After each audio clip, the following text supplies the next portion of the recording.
Bismillahirrahmanirrahim. Assalamualaikum warahmatullahi wabarakatuh. Waalaikumsalam warahmatullahi wabarakatuh. Alhamdulillah, alhamdulillah ya rabbil alamin. Wassalatu wassalamu ala ashrafil anbiya wal mursalin sayyidina wa maulana Muhammadin amma ba'd. Hadirin jamaah salat subuh Masjid Raya Nurul Hidayah yang sama-sama dimuliakan Allah Subhanahu wa taala. Melanjutkan kajian tafsir tematik Al-Quran kita pada Jumat subuh, ya insyaallah kita akan melanjutkan pembahasan pada surah Shad, surah ke-38 ayat 26, yakni la tattabi'il hawa. Untuk itu kami berharap kepada seluruh jamaah Masjid Raya Nur Hidayah via offline atau maupun via Zoom untuk menetap sampai waktu syuruk insyaallah. Untuk itu kami persilahkan kepada Al-Ustadz Kiai Haji Ilhamuddin Qasim MA untuk memperkenalkan materinya. Kepadanya kami persilahkan. Terima kasih. Bismillahirrahmanirrahim. Assalamualaikum warahmatullahi wabarakatuh. Waalaikumsalam warahmatullahi wabarakatuh. Alhamdulillahirabbil alamin. Wassalatu wassalamu ala asyrafil anbiya'i wal mursalin sayyidina wa maulana Muhammadin wa ala alihi wa sahbihi ajma'in. Allahumma rabbana atina min ladunka rahmah wa hayyi lana min amrina rasyada. Amin ya rabbal alamin. Alhamdulillah, dengan izin dan karunia Allah juga dapat bertemu kembali, dan dalam kesempatan ini kita akan mengkaji surah yang ke-38, surah Shad. Tepatnya kita akan fokus kepada ayat 26 di bawah judul La tattabi'il hawa. Ayat 26 itu lengkapnya berbunyi, Ya Dawud inna ja'alnaka khalifatan fil ardi fahkum bainan nasi bil haqqi wa la tattabi'il hawa ولا تتبع الهوى فيضلك عن سبيل الله إن الذين يضلون عن سبيل الله لهم عذاب شديد بما نسوا يوم الحساب لا تتبع الهوى. Itulah judul kajian dalam kesempatan ini. Moga kiranya dengan menghayati pesan-pesan yang ada di dalamnya, Allah Subhanahu wa taala akan menyelamatkan kita dari prahara dunia dan akhirat. Amin ya rabbal alamin. Baiklah, kita mulai dengan melihat apa arti dan makna di balik judul La Tattabi'il Hawa. Arti judul ini adalah la, jangan, tattabi', engkau ikuti, al hawa, hawa. Hawa dalam bahasa Indonesia sering dikaitkan dengan hawa nafsu. Hawa adalah keinginan duniawi, keinginan kepada yang menyenangkan, ingin yang senang-senang, ingin yang nikmat-nikmat, itu namanya hawa. Allah katakan la tattabi'il hawa, jangan ikuti keinginan duniawi. Mari kita lihat terjemahan ayat 26 surat Shad ini, silakan. Bismillah. Auzubillah. Allah berfirman, Wahai Daud, sesungguhnya kami menjadikanmu khalifah atau penguasa di bumi. Maka berilah keputusan atau perkara di antara manusia dengan hak, dan janganlah mengikuti hawa nafsu, karena akan menyesatkan engkau dari jalan Allah. Sesungguhnya Orang-orang yang sesat dari jalan Allah akan mendapat azab yang berat karena mereka melupakan hari perhitungan. Jangan kau ikuti hawa nafsu, jangan kau ikuti keinginan duniawi. Sebab kalau kau ikuti, kau akan sesat dari jalan kebenaran. Hawa, keinginan duniawi itu, Allah sebutkan contoh-contoh. Apa sih yang namanya hawa? Apakah gerangan yang namanya kesenangan duniawi? Allah katakan ini contohnya. Bagaimana contohnya? Kita lihat surat 3 ayat 14. Ali Imran ayat 14 menjelaskan ini yang namanya hawa. Ini jangan diikuti, jangan menjadi budaknya. Zuyyina linnasi hubbus syahawat. Syahawat adalah potongan dari hawa. Syahawat, hawa, kecenderungan duniawi. Baca terjemahannya. Dijadikan indah bagi manusia kecintaan pada aneka kesenangan yang berupa perempuan, anak-anak, harta benda yang bertimbun tak terhingga berupa emas, perak, kuda pilihan, binatang ternak, dan sawah ladang. Itulah kesenangan hidup di dunia, dan di sisi Allah lah tempat kembali yang baik. Itulah hawa, kesenangan jauh, hal-hal yang menyenangkan. Apa itu? Perempuan, anak-anak, harta yang berlimpah, kuda-kuda pilihan, kendaraan-kendaraan mewah, sawah ladang, hewan ternak. Itu namanya kesenangan duniawi. Jangan diikuti. Maksudnya jangan diperturutkan. Kenapa? Karena bila memperturutkannya bisa sesat. Karena kita bukan hanya dunia. Kita dunia ini tempat kita melakukan pengembaraan jalanan. Rasulullah katakan, jadilah kalian di dunia ini seperti orang mengembara, lagi berjalan. Artinya apa? Kalau orang berjalan, kita ada tujuan. Tujuan kita sebenarnya sebuah rumah di surga. Tapi gara-gara kesenangan duniawi, orang lupa. Itu disebut dengan sesat. Nggak ingat lagi tujuan. Tujuan kita akhirat. Dunia, tempat kita melakukan aktivitas ibadah sebagai khalifah. Kalau kita terpaut dengan kesenangan duniawi, lupalah kita kemana kita seharusnya menuju. Itu makanya jangan diikuti, karena kau bisa sesat, tidak ingat lagi tempat kembali. Itulah arti dari la tattabi'il hawa, sedangkan makna di baliknya adalah menyadarkan manusia agar berhati-hati dengan kesenangan duniawi, karena kesenangan duniawi merupakan senjata ampuh dari setan. Setan melalui kesenangan duniawi menyesatkan banyak orang, tidak terkecuali Nabi Daud. Jadi kesenangan duniawi itu apa? Perempuan. Bahkan seorang nabi seperti Daud alaihi salam sudah punya istri 99. Tapi karena dia senang dengan wanita, dia lihat ada wanita cantik yang menjadi istri dari bawahannya. Dia coba untuk mengambil istri bawahannya. Allah tegur, hai Daud, jangan ikutin hawa, kesenangan pada perempuan. Kau akan sesat nanti. Itu kan istri orang. Daud katakan, kasihan tuh istrimu satu, coba gabung dengan ibu-ibu yang lain 99.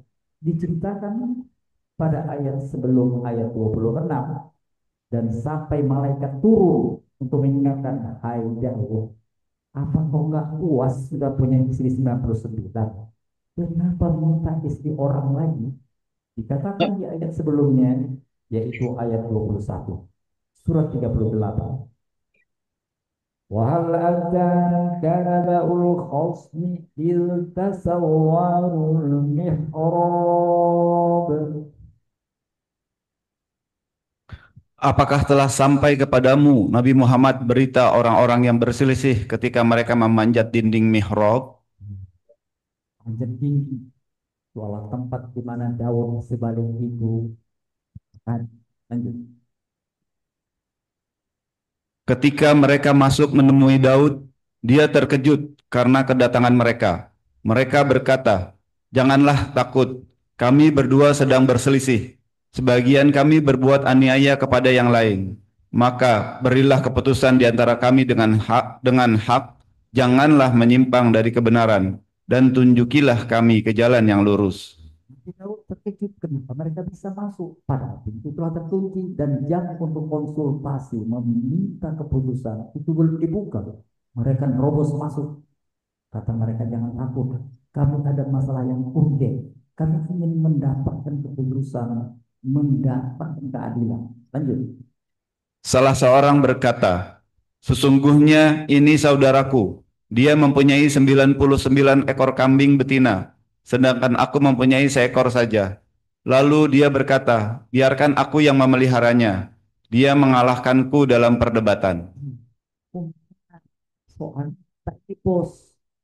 Ya deh, itu kasih aja yang saat itu. Kambing kau saat itu kasih aja supaya kumpul dengan 99 kambing yang lain. Menolaknya nggak enak. Nah, kira-kira kalau dia menolak dia bilang begini, mana sih Bapak? Udah tahu saya punya satu. Kok diminta? Kalau Bapak punya 99, yang adil itu Bapak kasih separuh sama saya gitu. Tapi Bapak berani ngomong itu, bos. Mana? Ya udahlah, serahkan saja.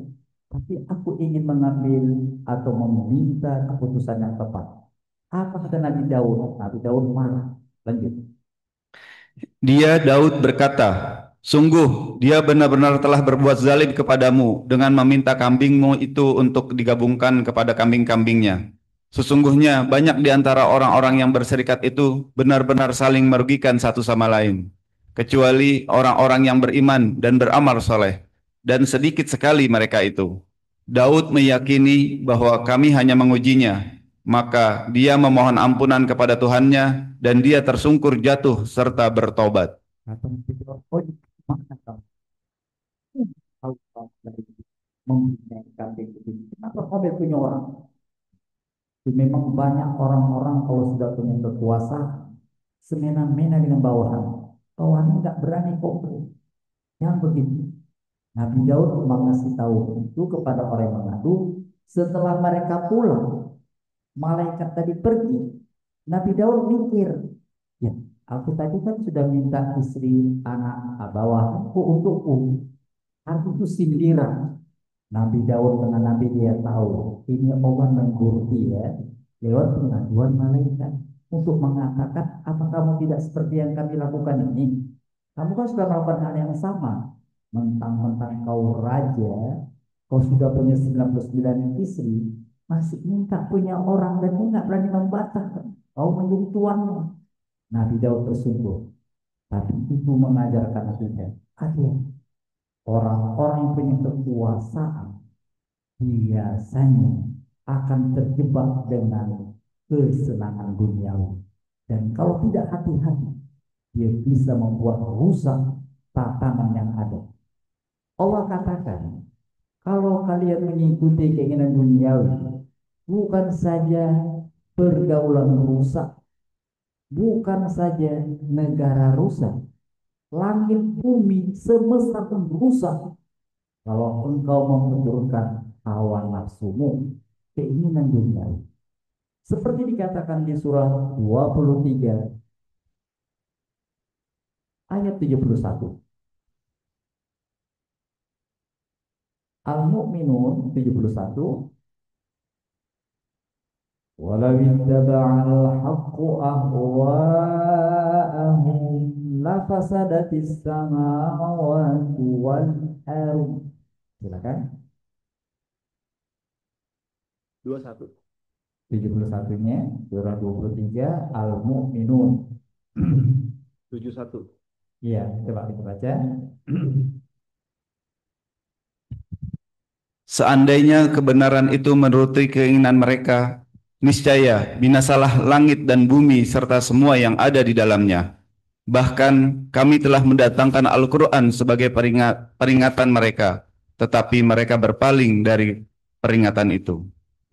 Jadi ini jauh berupa Allah, berupa kita, berupa kekuasaan lain sebagainya, semata-mata untuk menikmati kenikmatan kesenangan duniawi, tidak diperlukan, bisa merusak tatanan modern, bisa merusak tatanan semesta. Dua sebabnya diingatkan dan dengan hawa, jangan ikuti kesenangan duniawi. Itulah arti dan makna kita berangkat sekarang ke bahagian kedua, hubungan judul yang lalu dengan judul sekarang. Judul terakhir kita Salamun ma'alal mursalin. Bila judul yang lalu menjelaskan keselamatan yang dibawa oleh para rasul.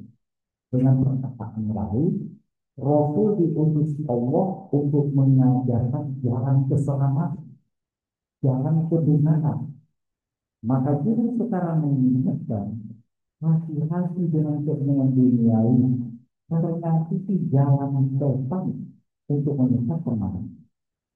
Sekali lagi, bila Salamun alal mursalin menjelaskan jalan yang benar setelah para rasul yang dibawa diajarkan para rasul, maka rasa yang hawa itu mengingatkan ada jalan sesat yang dibawa oleh Allah. Dan pertarungan itu telah ada sejak dulu, sejak Adam dan Hawa turun ke bumi, sampai mereka yang turun ke bumi sudah terjadi permusuhan antara Nabi Adam dan Hawa dengan iblis seperti tadi. Itu sebenarnya penelitian, tapi kita ada jalan kebenaran di bawah para nabi, di pihak yang lain ada jalan kesesatan Hawa yang dibawa oleh tadi. Mengenai hubungan kita itu seperti dikatakan di surat 35 ayat ini.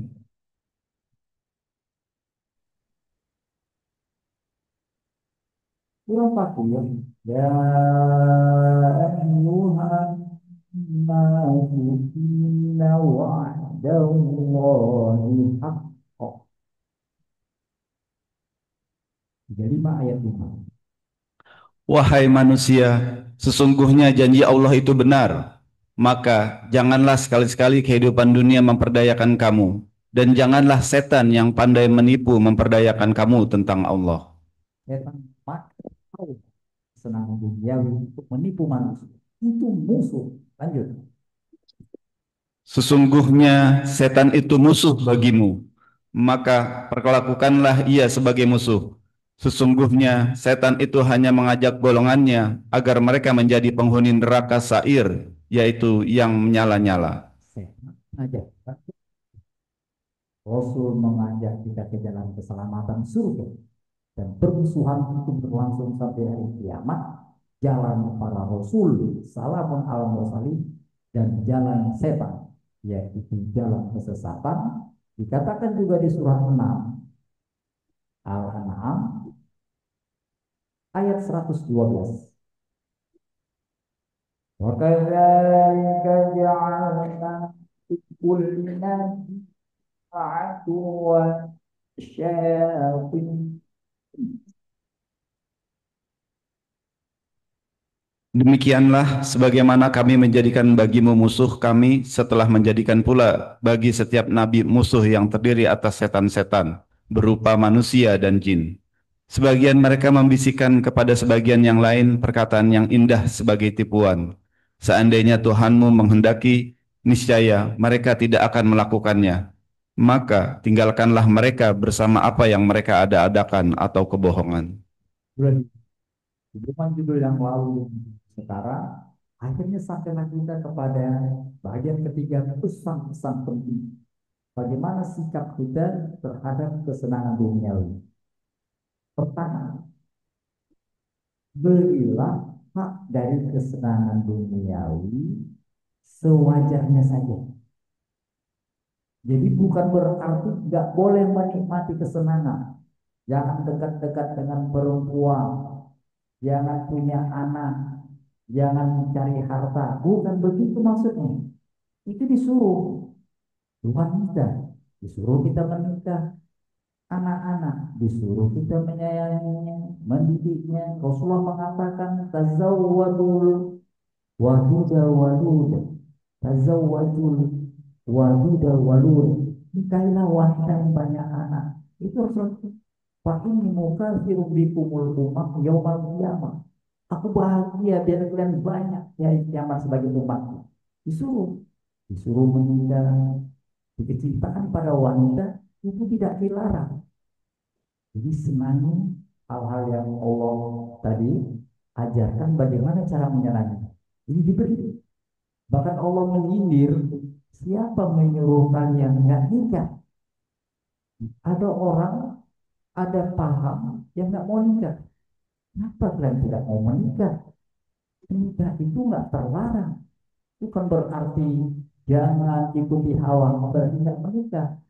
Tapi ada orang yang ngotot nggak mau nikah. Allah katakan, oke, kalau memang niatmu tidak menikah, tidak mau bergaul dengan perempuan, takut gara-gara wanita kok ibadahmu kurang, oke, tapi jaga ya, paham.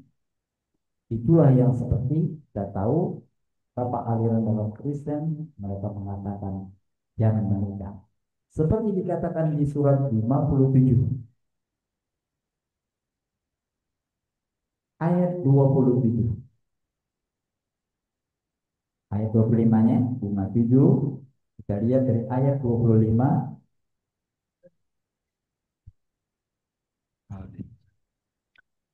Sungguh, Tunggu, ayat 27 saja. 25 terlalu jauh ya. 27 saja.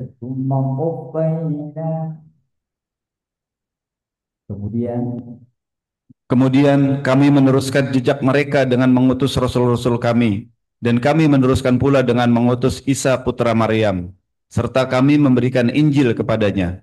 Kami menjadikan kesantunan dan kasih sayang dalam hati orang-orang yang mengikutinya. Mereka mengadakan rahbaniyah atau berlebih-lebihan dalam beribadah, padahal kami tidak mewajibkannya kepada mereka. Akan tetapi mereka mengadakan-adakannya dengan tujuan mencari keridhaan Allah. Lalu mereka tidak memeliharanya dengan sebaik-baiknya. Maka kepada orang-orang yang beriman di antara mereka kami berikan pahalanya, dan di antara mereka banyak yang fasik.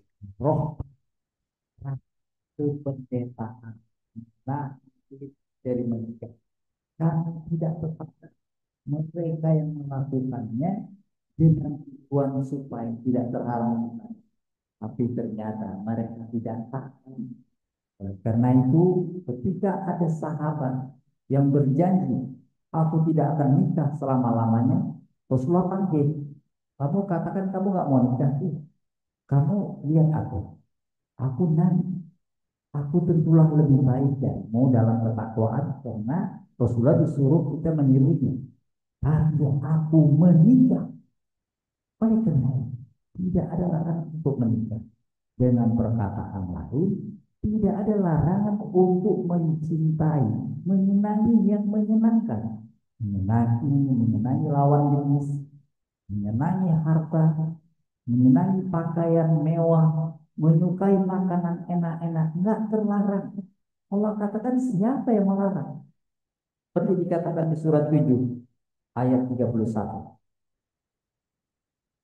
Ya bani Adam khudhu zinatakum 'inda kulli masjid. Wahai anak cucu Adam, pakailah pakaianmu yang indah pada setiap memasuki masjid, dan makan serta minumlah, tetapi janganlah berlebihan. Sesungguhnya dia tidak menyukai orang-orang yang berlebihan. Memberikan porsi yang cukup itu malah disuruh. Allah katakan siapa sih yang melarang-larang? Itu malah aku berikan, kenapa dilarang-larang? Lanjut. Katakanlah Nabi Muhammad, siapakah yang mengharamkan perhiasan dari Allah yang telah Dia sediakan untuk hamba-hambanya dan rezeki yang baik-baik? Katakanlah, semua itu adalah untuk orang-orang yang beriman dan juga tidak beriman dalam kehidupan dunia. Tetapi ia akan menjadi khusus untuk mereka yang beriman saja pada hari kiamat. Demikianlah kami menjelaskan secara terperinci ayat-ayat itu kepada kaum yang mengetahui. Itu yang pertama. Jadi bagaimana sikap kita dengan kesenangan duniawi? Bolehkah kita menikmati kesenangan duniawi? Siapa melarang? Anak Nabi Daud Sulaiman, raja, King Solomon, Nabi, kaya raya, Nabi Sulaiman, punya bala tentara, menguasai dari bahasa binatang. Semut ngomong dia tahu. Setan-setan tunduk sama dia. Wahai setan, maksudnya jin, coba ambilkan mutiara di bawah laut. Nyelam. Aku ingin bangunan. Ini oleh jin. Seperti dikatakan di surat 38, surat yang sedang kita kaji. Tapi tidak terlarang untuk mengatakan tidak gara-gara senang dengan dunia, lalu orang itu jadi orang yang nggak benar. Tidak. Sulaiman sebagai contoh. Bagaimana kehebatan Sulaiman? Mari kita lihat di ayat 35. Qala rabbi ighfirli wa hab li mulkan la yanbaghi li ahadin min ba'di. Dia berkata, "Wahai Tuhanku, ampunilah aku dan anugerahkanlah kepadaku kerajaan yang tidak patut dimiliki oleh seorang pun sesudahku. Sesungguhnya Engkaulah yang Maha Pemberi." Tidak sampai sekarang dengan tinggi kehebatan Sulaiman. Kenapa? Dia memadukan antara kerajaan, dia raja, kenabian, dia nabi, dia orang yang pintar. Ketika Daud memberikan putusan, kata Sulaiman, kenapa nggak begini Pak? Sulaiman lebih cerdas dari ayahnya Daud, dan dia menguasai bahasa semut, seperti dikatakan selanjutnya. Maka kami menundukkan kepadanya angin yang berembus dengan baik menurut perintahnya kemana saja yang ia kehendaki. Kawan Sulaiman bisa jalan-jalan. Sore hari dia jalan-jalan mengintai angin yang jaraknya itu kalau pakai jalan kaki 2 bulan. 2 bulan pakai jalan kaki. Sulaiman cuma cukup sekitar sore hari saja. Pagi-pagi jalan-jalan sudah kalau diukur pakai jalan kaki 2 bulan. Lanjut. Kami menundukkan pula kepadanya setan-setan, semuanya ahli bangunan dan penyelam. Iya. Aku pengen bangunan tingkat 2 langsung malam. Aku pengen mutiara di bawah laut Cina Selatan datang terus. Begitu juga setan-setan lain yang terikat dalam belenggu. Dia menguasai jin jahat. Terus Inilah anugerah kami. Maka berikanlah kepada orang lain atau tahanlah untuk dirimu sendiri tanpa perhitungan. iya. Sulaiman mau bebas, mau kenikmati sendiri, bagi-bagi terserah. Lanjut. Sesungguhnya dia mempunyai kedudukan yang dekat pada sisi kami dan tempat kembali yang baik. Intinya ada, tidak ada larangan untuk menikmati kesenangan duniawi. Satu. Yang kedua, jangan tuhankan kesenangan duniawi. Nah, itu yang dilarang. Memberikan porsi yang pas itu tidak terlarang. Yang dilarang itu gara-gara kesenangan duniawi lupa Tuhan. Itu tidak boleh. Karena bila orang membentukkan hawa nafsunya, keinginan duniawi, dia tidak lebih dari binatang tadi. Itu makanya yang dilarang itu bukan menikmati kesenangan duniawi. Yang dilarang itu bila kenikmatan tadi membuat manusia lupa kepada Tuhan. Makanya jangan ikuti, nanti kau sesat. Maksudnya jangan pertuhankan hawa nafsu. Pada surat 7, ketika Allah mengatakan siapa yang mengharamkan, Allah ingatkan. Kita lihat kembali surat 7, tadi sudah kita baca sampai ayat 32, yang menegaskan siapa yang mengharamkan. Aku telah mengharamkan. Yang kuharamkan itu ini. Lanjut. Katakanlah Nabi Muhammad, siapakah yang mengharamkan perhiasan dari Allah yang telah Dia sediakan untuk hamba-hambanya dan rezeki yang baik-baik? Katakanlah, semua itu adalah untuk orang-orang yang beriman dan juga tidak beriman dalam kehidupan dunia. Tetapi ia akan menjadi khusus untuk mereka yang beriman saja pada hari kiamat. Demikianlah kami menjelaskan secara terperinci ayat-ayat itu kepada kaum yang mengetahui. Kira apa? Lanjut. Katakanlah Nabi Muhammad, sesungguhnya Tuhanku hanya mengharamkan segala perbuatan keji yang tampak dan yang tersembunyi, perbuatan dosa dan perbuatan melampaui batas tanpa alasan yang benar. Dia juga mengharamkan kamu mempersekutukan Allah dengan sesuatu yang Allah tidak menurunkan bukti pembenaran untuk itu, dan mengharamkan kamu mengatakan tentang Allah apa yang tidak kamu ketahui. Kita gara-gara cinta pada wanita, nggak peduli tentang hukum Allah. Allah katakan jangan nikahi wanita musyrik secantik apapun. Tapi karena terpikat dengan kecantikannya, 15 hukum Allah. Itu yang nggak boleh. Mencintai wanita boleh. Dia cantik, bagus.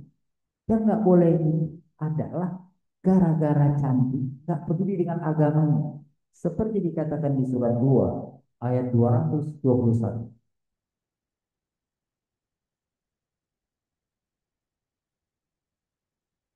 Al-Baqarah 221 Allah ingatkan jangan nikahi. Bukan Allah melarang kita mencintai wanita. Enggak larang Allah kita menikah. Tapi ada jalurnya, ada aturannya. Lanjut. Janganlah kamu menikahi perempuan musyrik sehingga mereka beriman. Sesungguh hamba sahaya perempuan yang beriman lebih baik daripada perempuan musyrik, meskipun dia menarik hatimu. Jangan pula kamu menikahkan laki-laki musyrik dengan perempuan yang beriman hingga mereka beriman. Sungguh hamba sahaya laki-laki yang beriman lebih baik daripada laki-laki musyrik meskipun dia menarik hatimu. Mereka mengajak ke neraka, sedangkan Allah mengajak ke surga. Dan ampunan dengan izinnya, Allah menerangkan ayat-ayatnya kepada manusia agar mereka mengambil pelajaran. Tokat jalan sesat, bukan yang ke surga, malah nyemplung ke neraka. Oh bilang, Allah tidak melarang kita mendapatkan harta, tapi caranya harus diperhatikan. Jangan mentang-mentang hati, lalu tergiur dengan harta, lalu putusan menjadi salah. Seperti diperingatkan di surat 2 ayat 188.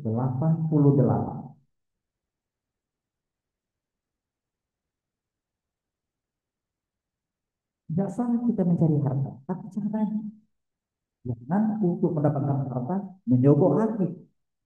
Jangan pula hati ingin harta mau disogok. Seperti dikatakan di surat 2 ayat 188. Janganlah kamu makan harta di antara kamu dengan jalan yang batil, dan janganlah kamu membawa urusan harta itu kepada para hakim dengan maksud agar kamu dapat memakan sebagian harta orang lain itu dengan jalan dosa, padahal kamu mengetahui. Itulah dia. Saat kedua, jangan tuhankan kesenangan dunia. Jangan ikuti tadi rupanya jangan pertuhankan. Gara-gara mengikuti keinginan kita melanggar hukum Allah. Yang terakhir yang ketiga. Yang ketiga, bila pertama tadi tidak ada larangan untuk menikmati kesenangan duniawi. Yang kedua, yang dilarang adalah bila mempertuhankannya. Maka yang ketiga, jaga jalan keselamatan. Jadi bagaimana supaya kita tetap pada jalur yang benar, koridor yang benar. Kita menikmati kesenangan duniawi, tapi tidak melanggar aturan Allah. Caranya adalah hayati rukun Islam. Itu yang ketiga. Itulah makanya wassalamu ala mursalin. Para rasul diutus menunjukkan jalan keselamatan. Hanya bukan semata-mata lakukan hayat. Rukun Islam itu akan mengkontrol kita supaya berada pada jalur. Rukun Islam pertama syahadat. Asyhadu alla ilaha illallah, artinya Tuhanku adalah Allah. La ilaha illahu, tidak ada Tuhan kecuali Dia. Jangan hawa. Tuhan itu Allah. Hawa kesenangan dunia. Jadi syahadat itu membuat kita tahu, membuat kita mantap bahwa Tuhan kita adalah Allah. Kita akan menikmati kesenangan duniawi karena memang Allah berkuasa. Oleh karena itu akan kita nikmati sesuai dengan aturan Allah. Kita suka pada wanita, jalurnya kata Allah.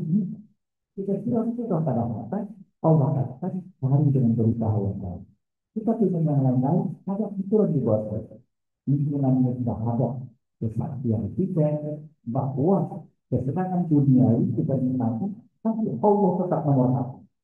Seperti diingatkan di surah 9 ayat 24. Hari surah 9 ayat 24. Qul kana hadza dzikrin wa abnaukum wa ikhwanukum.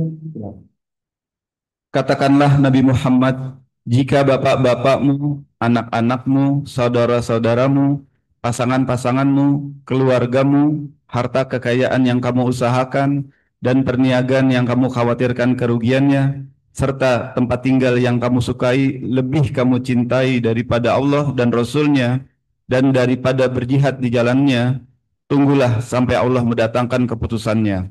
Allah tidak memberi petunjuk kepada kaum yang fasik. Allah untuk cahaya itu pokok sampai kesenangan duniawi mengalahkan itu. Sholat itu supaya jangan sombong. Sholat jangan sombong dan tetap ciptakan kedamaian. Kenapa? Karena orang yang memiliki kesenangan duniawi itu meremehkan orang lain. Jadi betapa banyak orang-orang ketika dapat kekuasaan, orang yang berkuasa, yang kaya-kaya, yang tadi orang-orang yang terhormat elit, ternyata buat kerusakan. Ya, itu karena kesombongan. Kesombongan itu adalah virus yang disebarkan iblis. Oleh karena itu, tidak salah mendapatkan perbincangan, tapi jangan sombong. Makanya sombong. Sholat itu Allahu Akbar, Allah yang paling besar. Artinya itu nggak ada apa-apanya, jangan sombong. Maka kita sujud dan setelah kita sholat, penutupnya kita katakan Assalamualaikum untuk mengatakan bahwa kita akan menyebarkan kasih sayang. Itu sholat. Puasa, puasa agar kita berlatih hati-hati. Jangan gara-gara makan, kesenangan makan, kita makan milik orang. Puasa juga menyarankan kita hati-hati kenikmatan seksual. Jangan gara-gara kenikmatan seksual kita bablas yang haram. Istrimu pun nggak boleh kau sentuh kecuali pada saat yang Allah tentukan. Itu puasa. Zakat supaya kita tahu bahwa harta itu titipan Allah. Ada hak orang lain. Jangankan mengambil punya orang, punya kita sendiri. Kita harus sadar ada titipan Allah di sana. Zakat. Sedangkan haji untuk menyadarkan kita bahwa dunia ini akan kita tinggalkan. Oleh karena itu jangan gara-gara warisan dunia kita lupa warisan akhirat. Dunia ini kita dapat karena kita mewarisi dari orang tua kita, ahli waris kita. Dan akan kita warisi kepada orang lain, anak cucu kita. Tapi ingat, jangan gara-gara warisan dunia kita lupa warisan akhirat. Itulah dia rukun Islam yang menyelamatkan kita. Jangan sampai menjadi budak hawa, karena orang-orang budak hawa itu adalah orang-orang yang hina. Kembali ke surat 38. Kita lihat ayat 28. أَمْ نَجْعَلُ الَّذِينَ آمَنُوا وَعَمِلُوا الصَّالِحَاتِ كَالْمُفْسِدِينَ فِي الْأَرْضِ. Apakah pantas kami menjadikan orang-orang yang beriman dan beramal soleh sama dengan orang-orang yang berbuat kerusakan di bumi? Pantaskah kami menjadikan orang-orang yang bertakwa sama dengan para pendurhaka? Dan itu supaya kita tetap berada pada koridor yang benar, tidak menjadi tata diri awal, tapi tidak juga kita langsung ekstrim meninggalkan dunia. Maka jalurnya adalah coba hayati rukun Islam, rukun keselamatan dibawa oleh Pak. Mudah-mudahan Allah Subhanahu wa taala melindungi kita dari jebakan hawa yang menyesatkan dan kita tetap berada di dunia nikmati kesenangannya sesuai dengan aturan Allah, karena kita menghayati rukun Islam yang telah dibawa, agama yang benar yang dibawa oleh para nabi dari Allah Subhanahu wa taala. Amin ya rabbal alamin.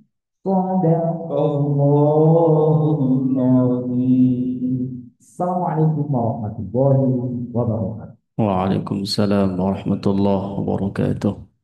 Baik, terima kasih. Untuk selanjutnya yakni sesi tanya jawab bagi jamaah yang ingin bertanya via Zoom atau via offline, kami persilahkan.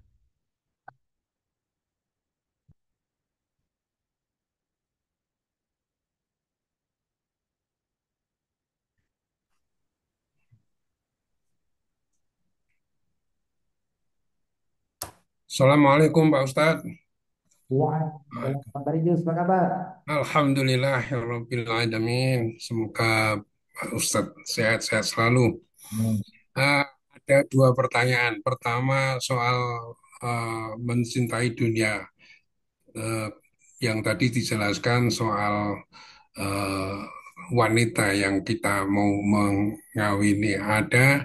Jangan sampai kita menikahkan anak kita yang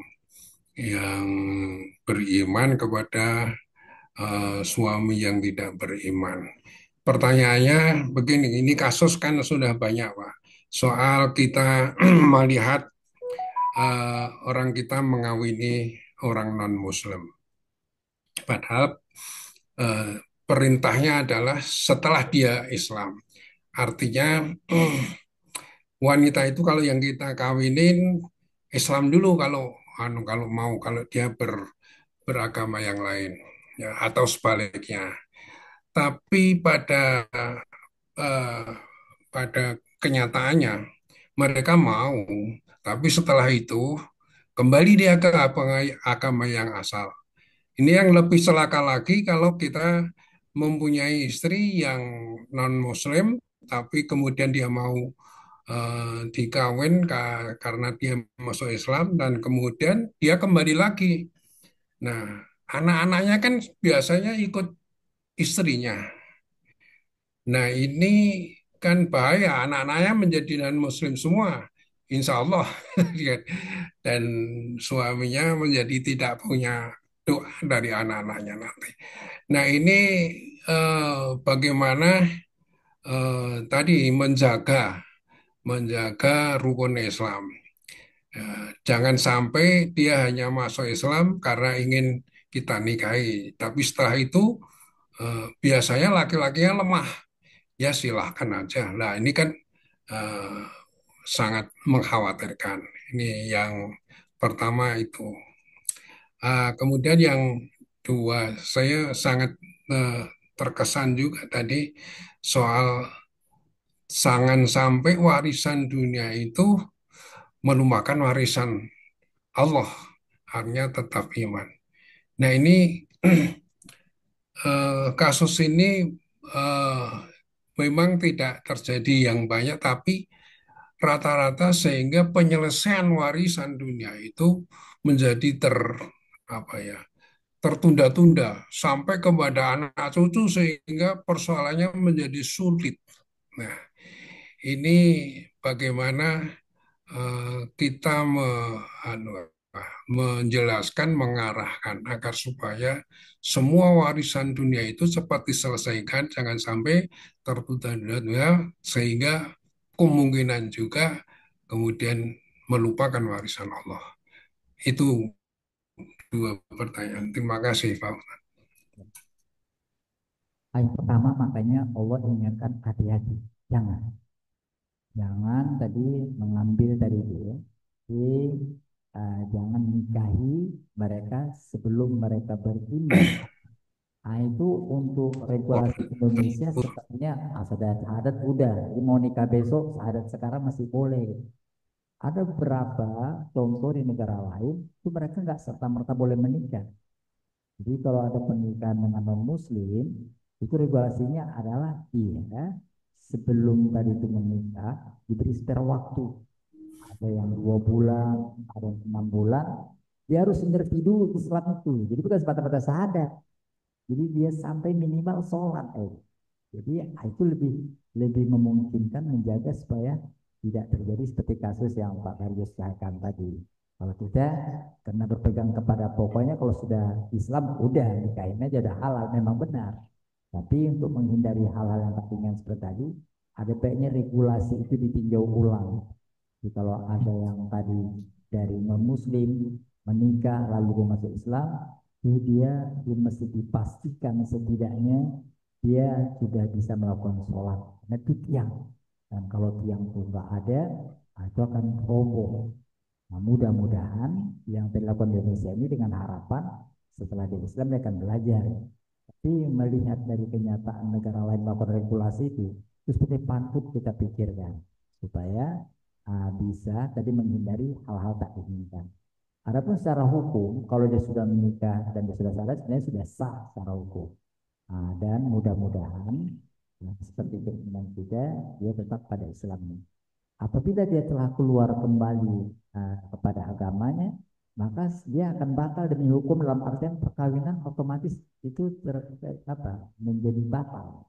Bila orang terikat dengan akidah Islam, kalau dia keluar, saat dia keluar itu dia sudah pasah dalam artian batal demi hukum pernikahannya batal. Itu yang pertama. Yang kedua tentang warisan.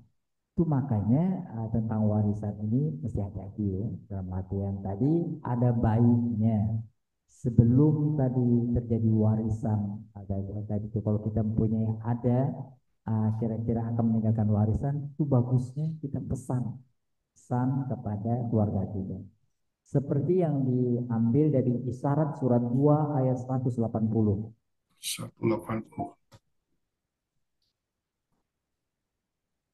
Surat 2. 180. Diwajibkan atas kamu apabila maut hendak menjemput seseorang di antara kamu, jika dia meninggalkan harta, berwasiat untuk kedua orang tua dan karib sekerabat dengan cara yang baik, sebagai kewajiban bagi orang-orang yang bertakwa. Ini terlepas daripada hukumnya kan tentang wasiat, ya. Tapi intinya adalah ada baiknya bila kita punya harta atau warisan, kita pesan dulu kepada anak-anak kita dan mereka tadi baik-baik dalam masalah waris. Itu kalau anak atau pewaris itu, wali waris itu orang-orang yang baik, itu malah mereka akan gampang sekali bagi waris. Itu masalahnya kalau tadi tidak dipesankan dahulu, itu belakangan sampai berlarut itu gara-gara itu. Nah tadi di antara ahli waris tadi ada tadi yang merasa dirugikan atau malah ingin mengambil ini. Itu antisipasinya adalah mesti diarahkan dahulu, diarahkan tentang bagaimana sikap total waris. Dan bila terjadi seperti itu, ternyata warisan tadi dibagi secara kesepakatan itu malah tidak masalah. Artinya dalam kasus karena orang tuanya memberikan pesan yang baik kepada ahli warisnya, pembagiannya pernah terjadi kasus sebenarnya anak laki punya warisan anak laki-laki yang menjadi ahli warisnya laki perempuan. Tapi anak laki-laki karena mengira sudah oke dia katakan gini, walaupun secara hukum kita laki-laki dua kali perempuan, saya ingin kita bagi sama saja. Itu alangkah baiknya seperti itu. Dalam artian waris tidak jadi masalah jadinya. Mereka mengalah untuk tidak mengambil milik orang lain, bahkan berbagi miliknya. Itu sebenarnya yang dianjurkan. Jangan dia malah nggak puas ini punya orang lain. Atau oleh karena satu lain hal, itu warisan berlarut sampai sudah meninggal tadi yang seharusnya mewarisi. Sampai ke cucu belum selesai juga. Itu sangat disayangkan ya. Jadi itu pesannya adalah ada baiknya diarahkan semasih hidup sehingga setelah dia meninggal itu mereka sudah dapat menyadari dan melakukan warisan dengan baik. Tentang warisan ini diingatkan di surat 89 ayat 20. 9. 89. Surat 89. Iya, surat 89 ayat 20.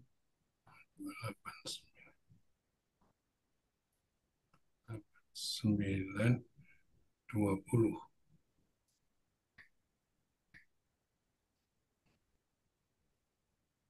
Dan kamu mencintai harta dengan kecintaan yang berlebihan.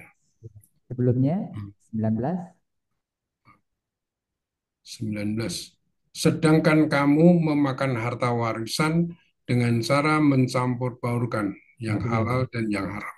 Itu tentu kecenderungan tadi warisan itu kecenderungannya mengarah pada api. Makanya perlu Ya, dinasihati, perlu diarahkan agar jangan terjebak dalam kasus seperti ini. Kira-kira gitu Pak Warius. ya, mohon maaf dan mohon izin. Eh, kan kalau kita mau meninggal kan nggak ngerti, Pak. Jadi apakah eh, mewariskan atau menulis warisan itu ya kita nggak tahu kapan. Tapi kalau kita sudah umur ya seperti ini sekarang sudah di atas 7 bulan semua. Nah, ini nulis saja sekarang, tapi kematian kan nggak ngerti, Pak.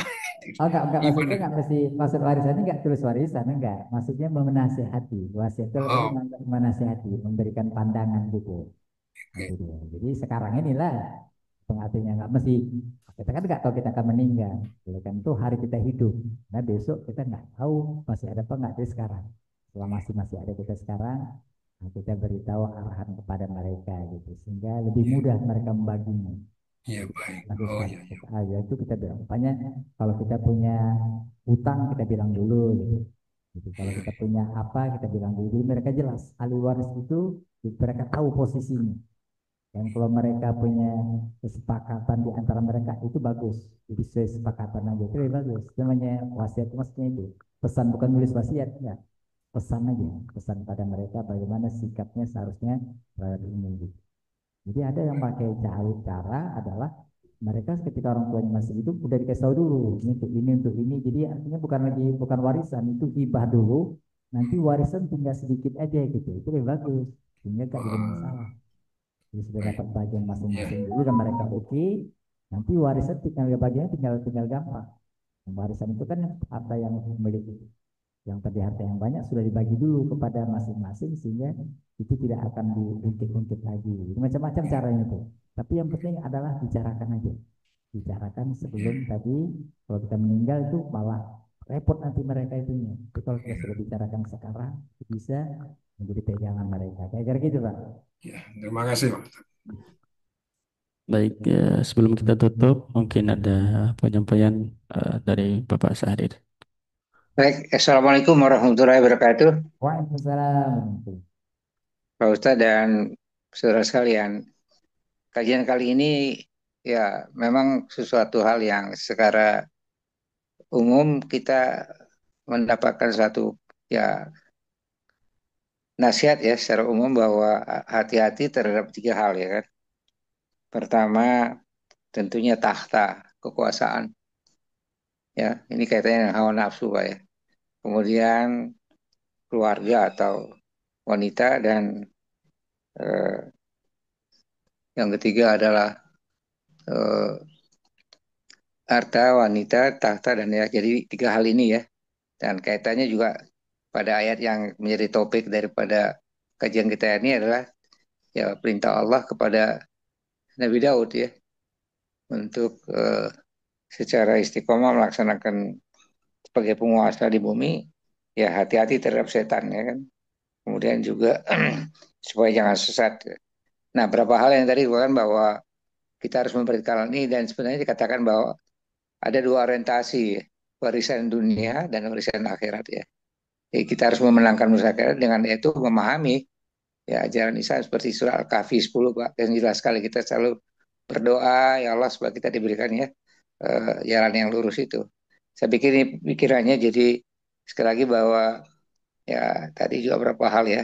Jadi hawa nafsu itu terkait dengan tentunya dan dikatakan bahwa semua nabi-nabi itu ya selalu ya eh, melawan setan di dalam kehidupan beliau-beliau itu ya. Saya pikir itu ya poinnya ya Pak. Jadi kita sudah punya pedoman.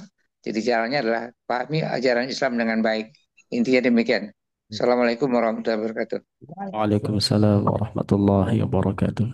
Baik, kami ucapkan terima kasih kepada jamaah yang ikut hadir dan berpartisipasi pada kajian kali ini.